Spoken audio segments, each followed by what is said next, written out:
Building है जो इतनी ऊंची तो नहीं, लेकिन इसने आर्किटेक्चर के रूल्स को बाकायदा झंझोड़ दिया था। 524 फुट ऊंची इस बिल्डिंग का आधे से ज्यादा वजन एक तरफ को झुका हुआ है, लेकिन ये किसी गलती की वजह से नहीं बल्कि यही इसका डिजाइन था। क्योंकि कैपिटल गेट का झुकाव इटली के लीनिंग टावर ऑफ पीसा से भी 5 गुना ज्यादा है, इसी वजह से इसको Guinness book of world record भी मिल चुका है। लेकिन आखिर अबू धाबी के शेख को जरूरत क्या थी इतनी खतरनाक बिल्डिंग बनाने की? असल में दुनिया भर में एक के बाद एक यूनिक स्ट्रक्चर्स बनाने की रेस चली हुई है, जिसमें जीतेगा वही जो सबसे अलग और सबसे मुश्किल तरीन स्ट्रक्चर बनाएगा। इस रेस में हिस्सा लेने के लिए और दुनिया भर से टूरिज्म अट्रैक्ट करने के लिए 2007 में अबू धाबी के खलीफा बिन जायद अल नाहयान भी मैदान में उतर आए। उनका टारगेट ऊंची तरीन बिल्डिंग बनाने का नहीं, बल्कि उनको एक ऐसी बिल्डिंग बनानी थी जिसका डिजाइन देखने दुनिया भर से लोग आए, जिसको बनाने में ज्यादा वक्त भी ना लगे और जो फिजिक्स के लॉज को चैलेंज भी करे। इसी मकसद को पूरा करने के लिए खलीफा ने अपने कजन शेख सुल्तान को अपॉइंट कर दिया। ये टास्क मिलते ही शेख सुल्तान ने लंदन की टॉप आर्किटेक्चर फर्म RMJM से राब्ता किया और यही इस बिल्डिंग को बनाने का सबसे पहला अमल था। कैसे इंजीनियर्स और वर्कर्स ने इस खतरनाक चैलेंज को अंजाम तक पहुंचाया, कैसे इस बिल्डिंग को ठीक 18 डिग्रीज पे टिल्ट किया गया और कैसे लाखों टन वजनी इस झुकाव को गिरने से बचाया गया, ये सब आप जान सकेंगे आज की इस वीडियो में। Challenge number 1। London based architecture firm को जब ये टास्क दिया गया तो यही इनका सबसे बड़ा चैलेंज था। उनको एक ऐसा डिजाइन बनाना था जो उनके ही बनाए गए आर्किटेक्चर रूल्स के खिलाफ हो। आर्किटेक्चर फर्म के कई डिजाइन्स पहले तो रिजेक्ट किए गए, लेकिन फिर इस डिजाइन को बनाने के लिए उन्होंने अबू धाबी के रेगिस्तान में मौजूद खूबसूरत रेत के टीलों और समंदरी लहरों से इंस्पायरेशन ली और अब बारी थी कुदरत के इस खूबसूरत जोड़ को शक्ल देने की। कॉन्सेप्ट आर्किटेक्ट नील वेंडरवीन ने दिन रात एक करके ऐसा डिजाइन पेश किया जिसको समंदरी लहर की शेप दी गई और जिसका बॉटम रेत के टीलों जैसा था। और तो और हर एंगल से देखने पर बिल्डिंग का व्यू बिल्कुल चेंज हो जाता है। Challenge number 2।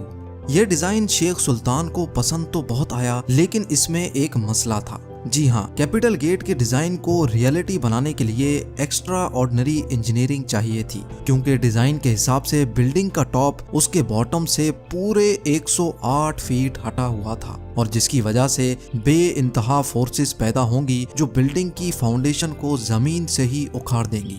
तो अब कंस्ट्रक्शन टीम के लिए ये चैलेंज था कि उनको एक ऐसी फाउंडेशन तैयार करनी थी जो झुकी हुई साइड के लाखों टन के वजन को आराम से झेल सके। इस चैलेंज को अंजाम तक पहुंचाने के लिए प्रोजेक्ट आर्किटेक्ट टोनी आर्किबोल्ड ने फाउंडेशन बनाने का काम स्टार्ट कर दिया।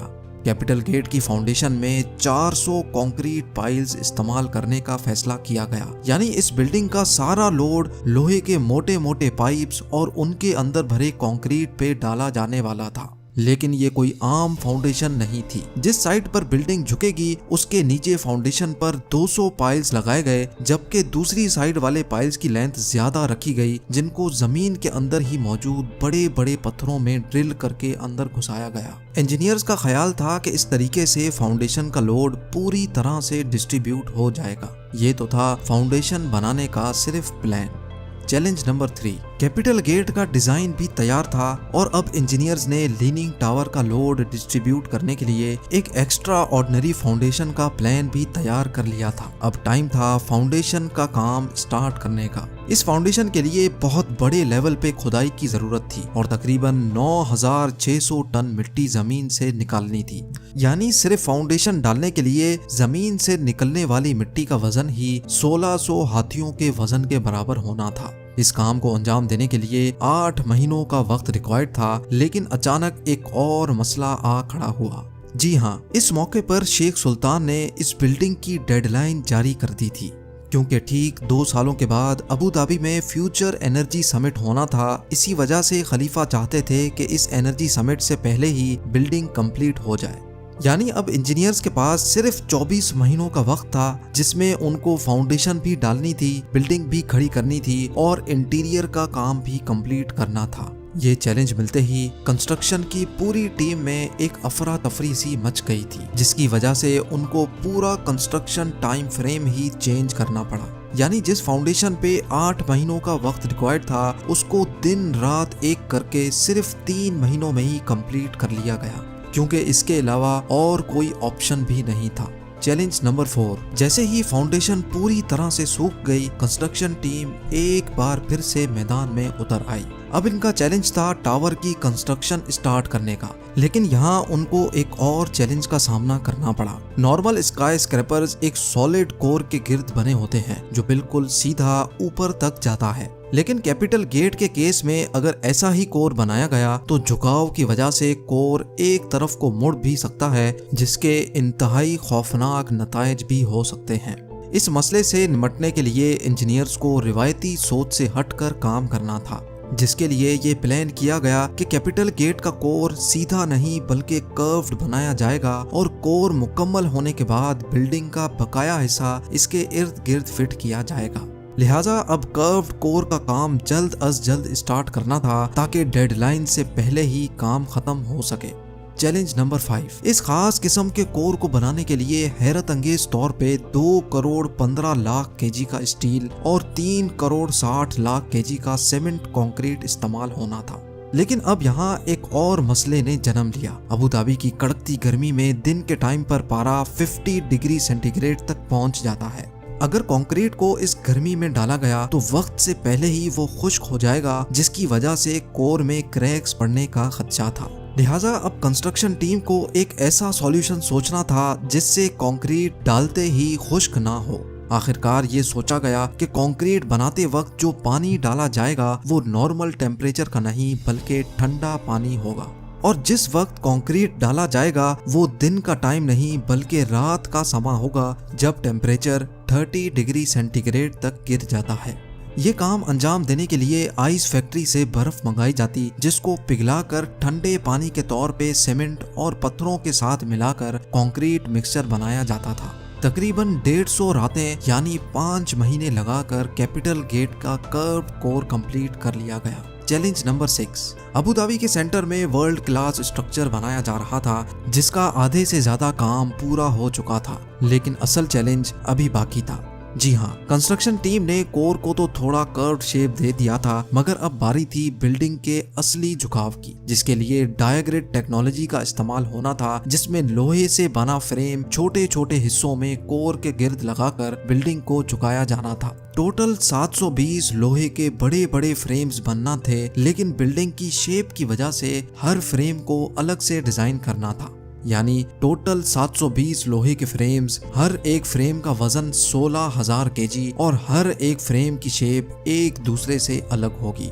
ये काम अंजाम देने के लिए शारजा की एक स्टील मैन्युफैक्चरिंग कंपनी को टास्क दिया गया।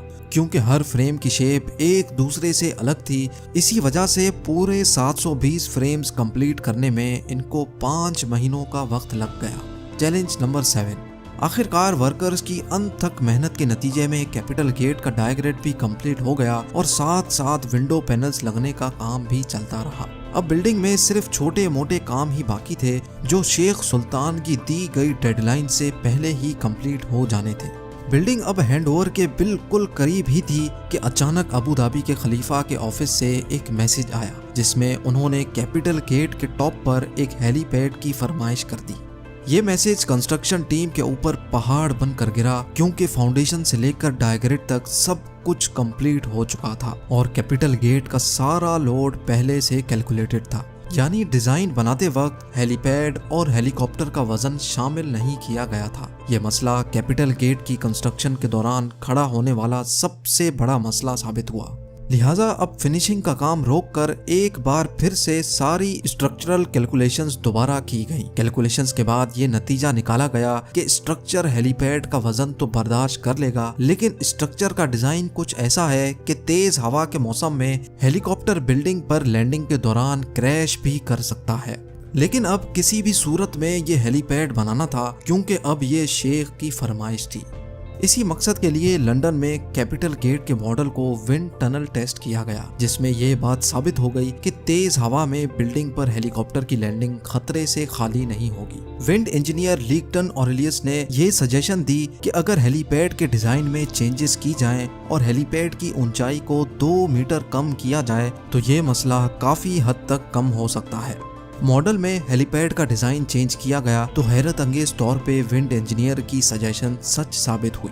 ये खबर मिलते ही कैपिटल गेट पे हेलीपैड की कंस्ट्रक्शन स्टार्ट कर दी गई और बिल्डिंग को वक्त से पहले ही शेख सुल्तान के हैंडओवर कर दिया गया। कंस्ट्रक्शन टीम और वर्कर्स को सलाम है जिन्होंने अपनी काबिलियत से दुनिया का सबसे ऊंचा लीनिंग टावर बनाया है। उम्मीद है जेम टीवी का ये एपिसोड भी आप भरपूर लाइक और शेयर करेंगे। आप लोगों के प्यार भरे कमेंट्स का बेहद शुक्रिया। मिलते हैं अगली शानदार वीडियो में।